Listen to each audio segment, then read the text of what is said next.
ईशावास उपनिषद का पहला मंत्र लेते हैं। ॐ ईशावास्यमिदं सर्वं यत्किंच जगत्यां जगत् तेन त्यक्तेन भुञ्जिता मा गृधः कस्य स्विद्धनम्। अखिल ब्रह्मांड में जो कुछ भी जड़ चेतन स्वरूप जगत है, यह समस्त ईश्वर से व्याप्त है। उस ईश्वर को साथ रखते हुए त्याग पूर्वक इसे भोगते रहो, इसमें आसक्त मत हो, क्योंकि धन भोग पदार्थ किसका है, अर्थात किसी का भी नहीं। ओंकार का स्मरण करते हैं, सच्चिदानंद परमात्मा का। अखिल ब्रह्मांड में, अखिल सृष्टि में बहुत कुछ है। जगत में भी जगत है, जगत्याम जगत, प्रकृति का समस्त कारोबार इसमें आ गया।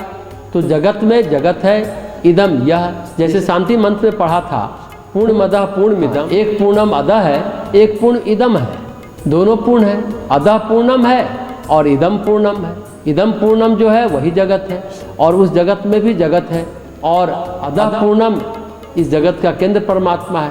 तो ईशावास इदम सर्वम, ईश्वर से व्याप्त है। तेन उस ईश्वर के साथ रहते हुए त्यक्तेन त्यागपूर्वक भुंजिता, इसे भोगते रहो, पाते रहो। मृगधा, इसमें आसक्त मत हो, क्योंकि धनम, धन भोग पदार्थ कसस्वित, किसका है, अर्थात किसी का नहीं है।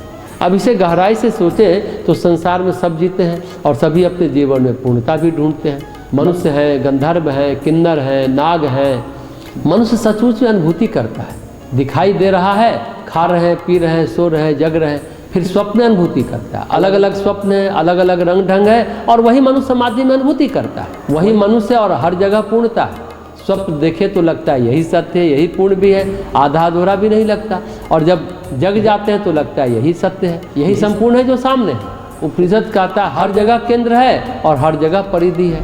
परमेश्वर घट घट में व्याप्त है। धरती के टुकड़े पर हम खड़े हैं, एक वृत्त हमारे इर्द गिर्द खींच दो, गोलाकार बना दो, तो जहाँ हम खड़े हैं वो केंद्र हो जाएगा। धरती के टुकड़े को ले तो उसमें अनेक केंद्र हैं, अनेक आणविक संरचना है, परमाणुविक संरचना है। तो जो केंद्र है वही परिधि नहीं है, जो परिधि है वो केंद्र नहीं है, ये मत समझे। आकाश बहुत बड़ा है, हर घड़े के अंदर आकाश है। अगर हम जल भर दें घड़े में तो हर घड़े में सूर्य दिखाई देगा, बराबर बराबर चमकेगा। तो सूर्य हर घड़े में है और सूर्य आकाश में भी है, जल में भी है, नभ में भी है। तो परमात्मा इसी तरह है, उनकी व्याख्या संभव नहीं, न ईश्वर की व्याख्या संभव है, न प्रकृति की व्याख्या संभव है। ये दोनों अनंत अनंत हैं। इस ब्रह्मांड में न जाने कितनी सृष्टियाँ रोज पैदा होती और नष्ट होती रहती हैं। इसलिए इन्हें तत्व से जाने।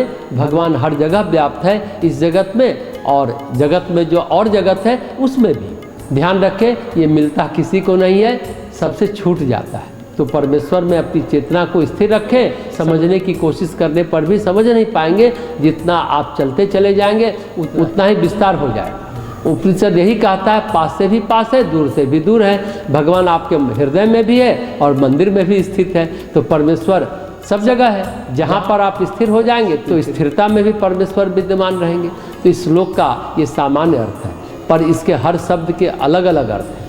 मनुष्यों के प्रति वेद भगवान का पवित्र आदेश है कि अखिल विश्व ब्रह्मांड में जो कुछ भी चराचर जगत तुम्हें देखने सुनने में आ रहा है, वो सबका सब सर्वाधार, सर्वनियंता, सर्वाधिपति, सर्वशक्तिमान, सर्वज्ञ, सर्व कल्याण गुण स्वरूप परमेश्वर से व्याप्त है।